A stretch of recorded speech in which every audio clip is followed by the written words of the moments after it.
Smoking causes cancer. Smoking kills. புகைப்பிடித்தல் புற்றுநோயை உண்டாக்கும் மற்றும் உயிரை கொல்லும். Consumption of alcohol is injurious to health. மது அருந்துதல் உடல் நலத்திற்கு கேடு விளைவிக்கும். Be safe, don't drink and drive. பாதுகாப்பாக இருப்பீர், மது அருந்துவிட்டு வாகனம் ஓட்டாதீர்.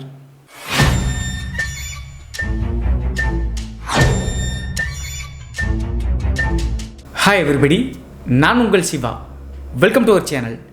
இன்றைய காணொலியில் தமிழ்நாட்டினுடைய பழனிக்கு அருகாமையில் நடந்த ஒரு அதிபயங்கர அமானுஷ்ய திகில் சம்பவத்தை தாங்க முழுமையாக பார்க்க போகிறோம்.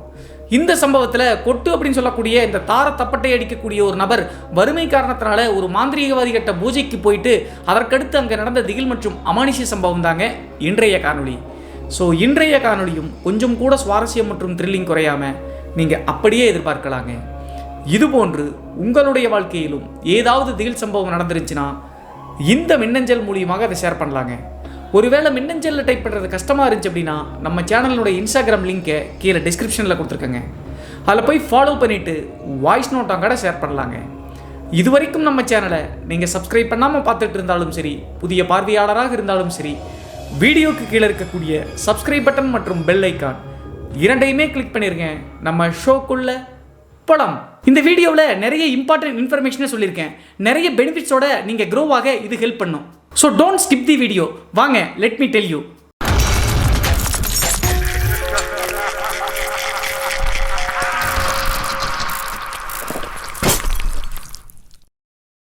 இந்த அமானுஷ்ய சம்பவம் நான் ஏற்கனவே சொன்ன மாதிரி தமிழ்நாட்டினுடைய அறுபடை வீடுகளில் ஒன்றாக இருக்கக்கூடிய பழனியிலிருந்து ஒரு 15 கிலோமீட்டர் தொலைவில் இருக்கக்கூடிய அழகிய கிராமத்தில் 2000 காலகட்டத்தில் நடந்த திகில் நிகழ்வு தாங்க இந்த நிகழ்வு. இந்த சம்பவத்தை நம்மளுக்கு மின்னஞ்சல் மூலியமாக ஷேர் பண்ணது உத்தமன் அப்படிங்கிற நம்ம சேனலுடைய சப்ஸ்கிரைபருங்க. இந்த நிகழ்வு இவருக்கு நடந்ததா அப்படின்னு சொல்லி பார்த்தா இல்லைங்க. இந்த உத்தமனுடைய தாத்தாவாக இருக்கக்கூடிய காளியப்பன் அப்படிங்கிறவருக்கு 2000 காலகட்டத்தில் நடந்ததுங்க. இந்த காளியப்பன் அப்படிங்கிறவர் நான் ஏற்கனவே சொன்ன மாதிரி பழனியிலிருந்து ஒரு 15 கிலோமீட்டர் தள்ளி இருக்கக்கூடிய கிராமத்தில் தன்னுடைய மனைவியோடு இருந்திருக்காருங்க. காளியப்பன் மற்றும் மனைவி இவங்க இருவருக்குமே பிறந்த பெண் தாங்க மணிமேகலை. இந்த மணிமேகலை அப்படிங்கிறவங்க இந்த மின்னஞ்சல் அனுப்பின உத்தமனுடைய அம்மாங்க. இந்த மணிமேகலை மற்றும் உத்தமன் அப்படிங்கிறவங்க 2000 காலகட்டத்தில் உத்தமனுடைய அப்பா கிட்ட அவங்களுடைய அம்மா சண்டை போட்டு தாத்தாவினுடைய வீடான காளியப்பனுடைய வீட்டில் தாங்க ஸ்டே பண்ணியிருக்காங்க. கிட்டத்தட்ட 6 மாத காலகட்டமாயும் கூட உத்தமனுடைய அப்பா வந்து வீட்டுக்கு வாங்க அப்படின்னு சொல்லிட்டு கூப்பிடலிங்க. அதனால் இனிமேல் கணவரோடு போகவே வேணாம் அப்படின்னு சொல்லிட்டு முடிவெடுத்த மணிமேகலை உத்தமனோடு காளியப்பன் அப்படிங்கிற இந்த தாத்தாவோடவே இருக்க ஆரம்பிச்சாங்க. ஒரே ஒரு மகள் அப்படிங்கிற காரணத்தினால தன்னுடைய பேர குழந்தையான உத்தமனையும் மணிமேகலையும் நல்லா தாங்க பார்த்துக்கிட்டாரு காளியப்பன். கைஸ், உங்கள் எல்லாத்துக்குமே தெரியும், நம்ம எல்லாமே மிடில் கிளாஸ் பீப்புள்ஸ் தான். நமக்கு நிறைய ட்ரீம்ஸ் இருக்கும். அதனால் எவ்ரிடே நியூ ஆப்பர்ச்சுனிட்டியை சர்ச் பண்ணிகிட்டே இருப்போம். கைஸ், இது most trusted and reliable global trading பிளாட்ஃபார்மான பினோமோ ஆப். இதில் நீங்கள் சைன் அப் பண்ண உடனே you will get 10 lakh in your demo account. அப்புறம் பினோமோ ஆப்பை ஓப்பன் பண்ணி ட்ரேடிங்கை ப்ராக்டிஸ் பண்ணிட்டு லேர்ன் பண்ண உடனே டெமோ அக்கௌண்ட் வந்து ஷிஃப்ட் ஆகி ரியல் அக்கௌண்ட்டில் போய் ட்ரேடிங் பண்ணலாம். இப்போ பினோமோ ஆப்பை ஓப்பன் பண்ணுறேன். டெமோ அக்கௌண்ட் வந்து ஷிஃப்ட் ஆகி ரியல் அக்கௌண்ட்டுக்கு போய் ட்ரேட் பண்ணலாம். இப்போ 4000 rupees வச்சு ட்ரேட் பண்ணுறேன். கிராப் வந்து அப்பாகும் அப்படின்னு சொல்லிட்டு நினைக்கிறேன். ஸோ அப் அப்படிங்கிறத கிளிக் பண்ணி 5 seconds வெயிட் பண்ணலாம்.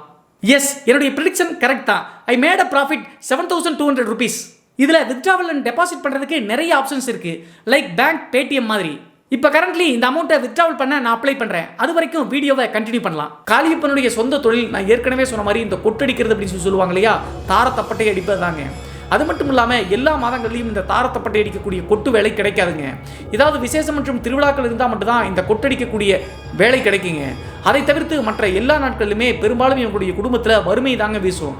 இப்படி இருக்கும்போது இந்த காளியப்பன் அப்படிங்கிறதுக்கு அந்த டைமில் தோராயமாக ஒரு 50-55 வயது இருந்திருக்குங்க. தன்னுடைய மனைவி, மகள், பேர குழந்தையை வச்சு கொட்டடிச்சு தாங்க வருமானத்தை ஈட்டிட்டு இருந்திருக்காரு. இந்த டைமில் 2000 காலகட்டத்தில் இந்த திருவிழா காலம்லாம் முடிச்சு ஒரு மாதம்ங்க. அந்த மாதத்தில் எங்கேயுமே கொட்டடிக்கக்கூடிய வேலை கிடைக்கலைங்க. ரொம்ப சாப்பாட்டுக்கே கஷ்டமாயிருச்சுங்க. அந்த டைமில் தான் இவங்களுடைய கிராமத்திலிருந்து ஒரு 3 கிலோமீட்டர் தள்ளி இருக்கக்கூடிய ஒரு ஊரை சேர்ந்த வயசானவர் ஒருத்தர் இறந்து போயிட்டாருங்க. இந்த கொட்டு அப்படிங்கிறது திருவிழாவுக்கு மட்டும் இல்லைங்க, இறந்தவங்களுக்கும் அடிப்பது வழக்கங்க. அந்த காரணத்தினால இந்த காளியப்பனை கொட்டடிப்பதற்காக அந்த இளவு வீட்டில் கூப்பிட்டுருக்காங்க. அங்கே போய் கொட்டடிச்சிட்டு இருக்கும்போது அங்கே ஒரு மாந்திரிகவாதி இந்த காளியப்பன் அப்படிங்கிற நபருக்கு நல்ல பழக்கமாகறாருங்க.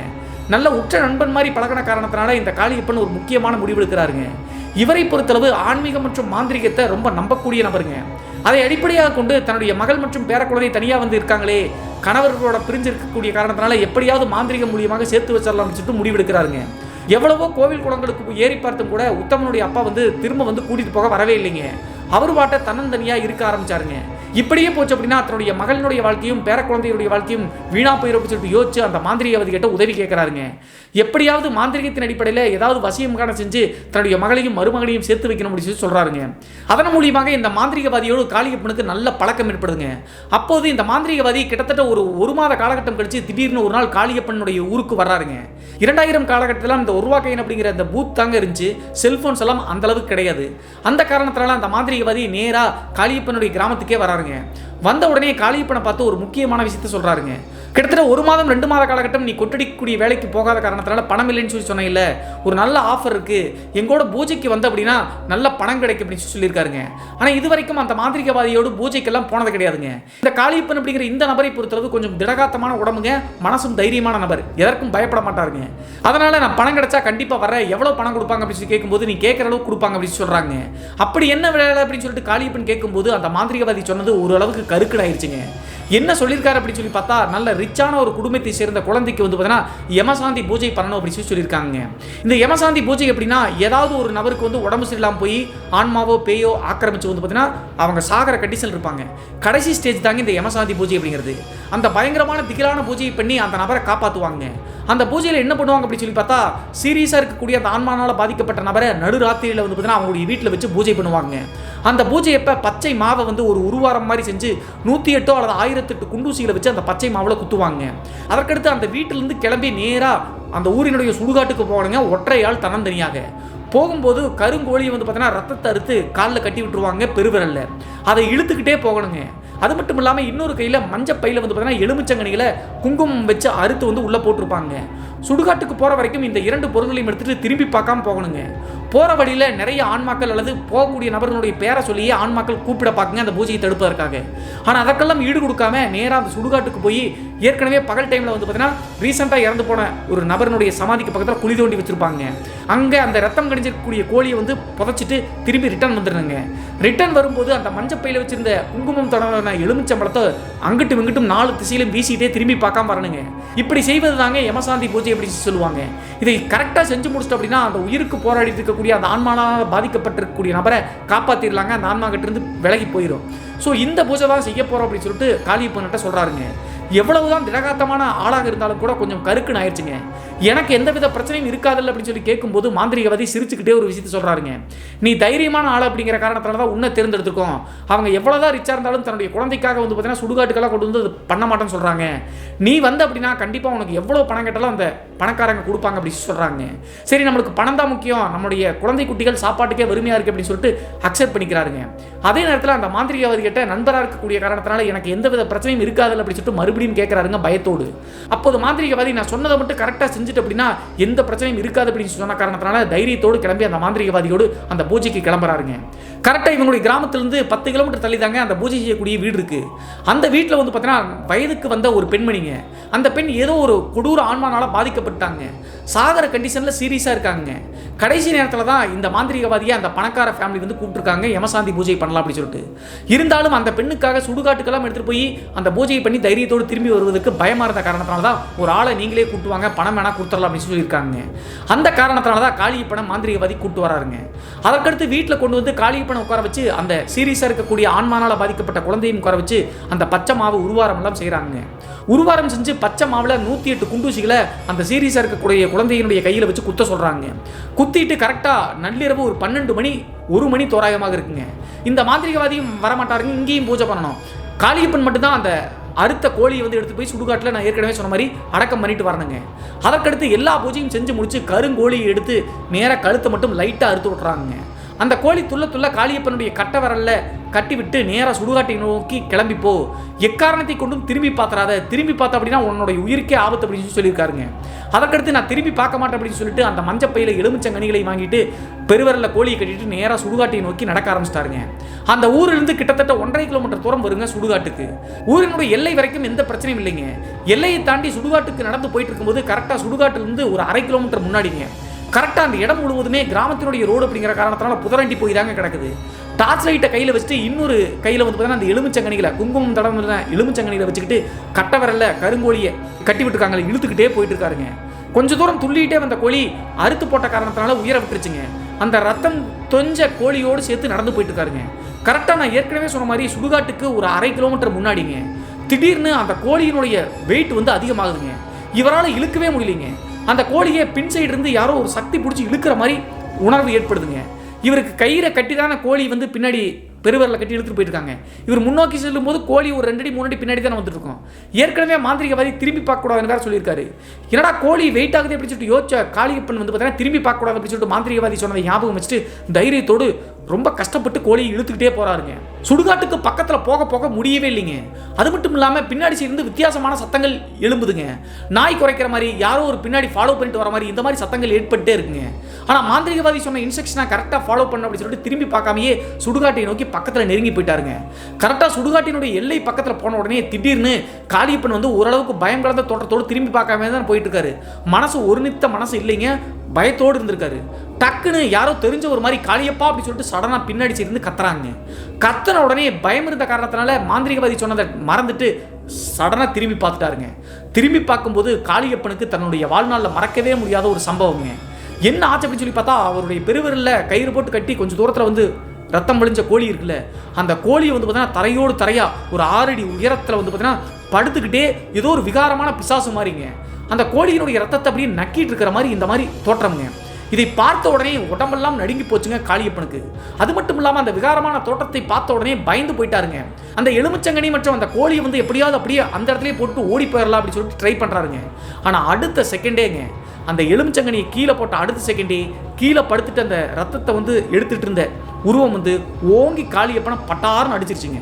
அடிச்சு அடுத்த செகண்டே அன்கான்சியஸ் ஆகி அப்படியே பொத்துன்னு விழுந்துட்டாருங்க. ஏற்கனவே மாந்திரிகவாதி சொன்ன எந்த முறையையும் இவர் ஃபாலோ பண்ணலீங்க. பூஜை வந்து கொலாப்ஸ் ஆயிடுச்சு. அதற்கடுத்து காளியப்பன் மயங்கி விழுந்தவர் தாங்க. 2000 காலகட்டத்தில் நான் சொன்ன மாதிரி செல்போன் வசதியெல்லாம் கிடையாதுங்க. கிட்டத்தட்ட 1 மணி நேரம் 2 மணி நேரம் திரும்பி வீட்டுக்கு வந்துருவார் அப்படின்னு சொல்லிட்டு பூஜைகளை பண்ணிட்டு இருந்த மாந்திரிகவாதியும் அந்த குடும்பத்தாருக்கும் பயம் வந்துருச்சுங்க. எங்க சுடுகாட்டுக்கு போனவர் காணாம அப்படின்னு சொல்லிட்டு வெயிட் பண்ணி பார்த்துட்டு இவங்களும் வந்து பார்த்தீங்கன்னா ரிட்டர்ன் போக முடியாதுங்க.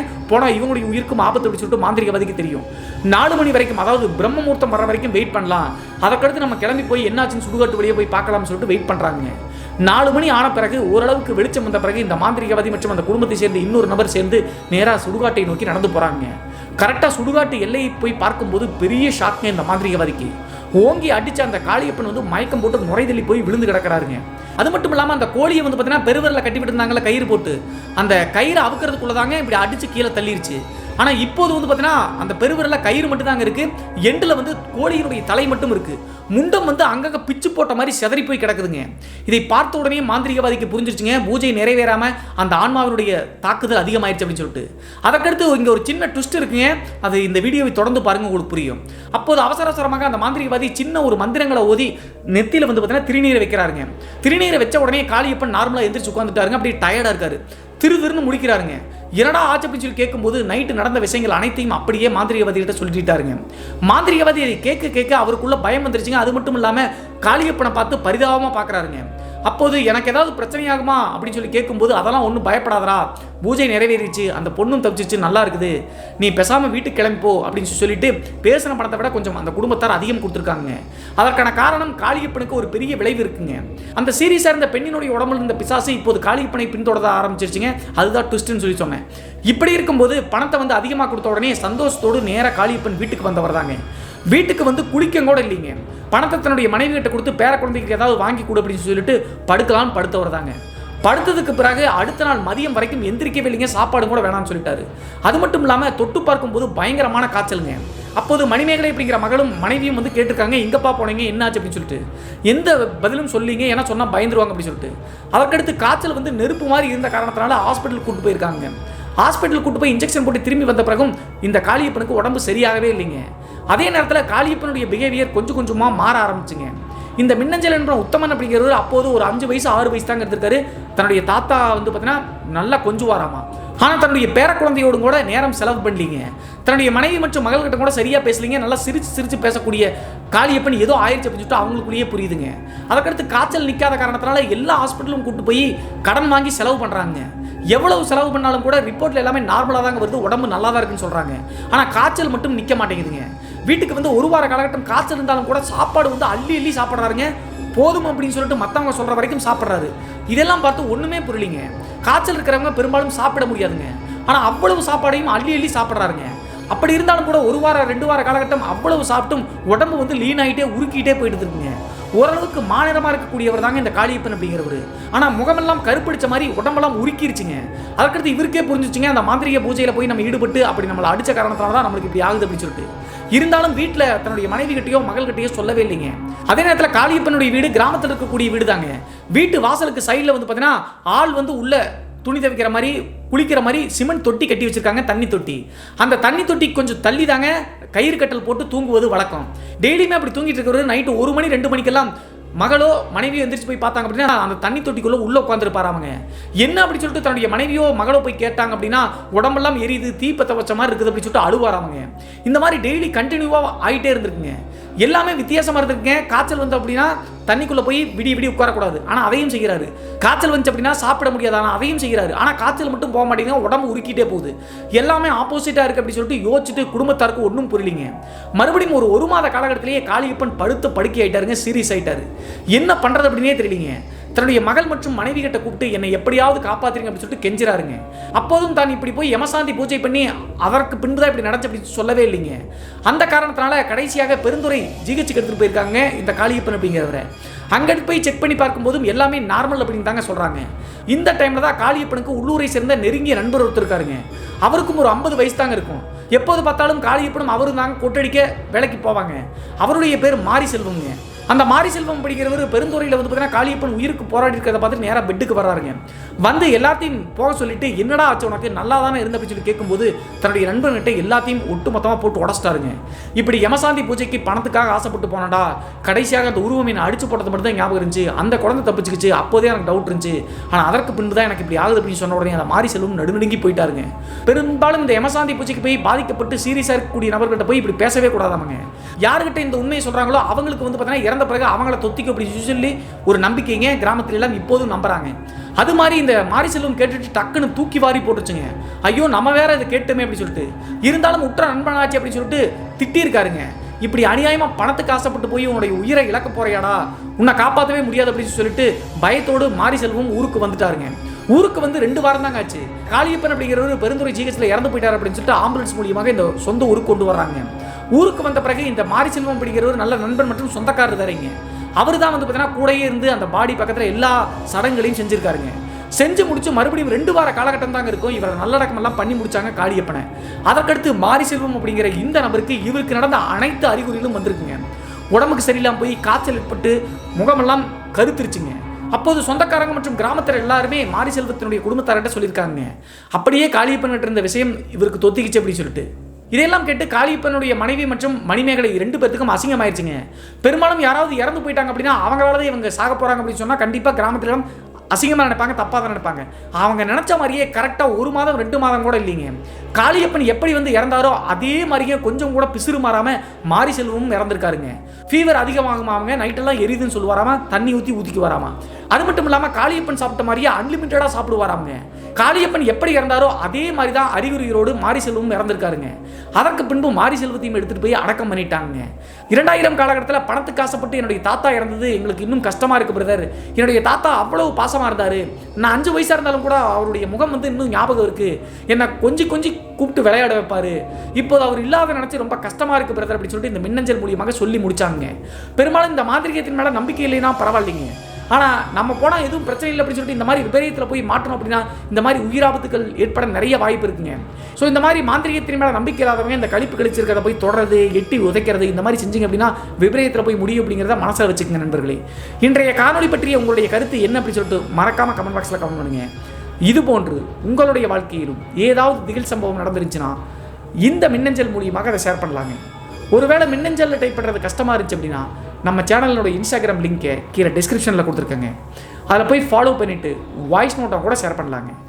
மீண்டும் ஒரு த்ரில்லிங்கான அமானுஷ எபிசோடுடன் உங்களை சந்திக்கும் வரை நான் உங்கள் சிவா.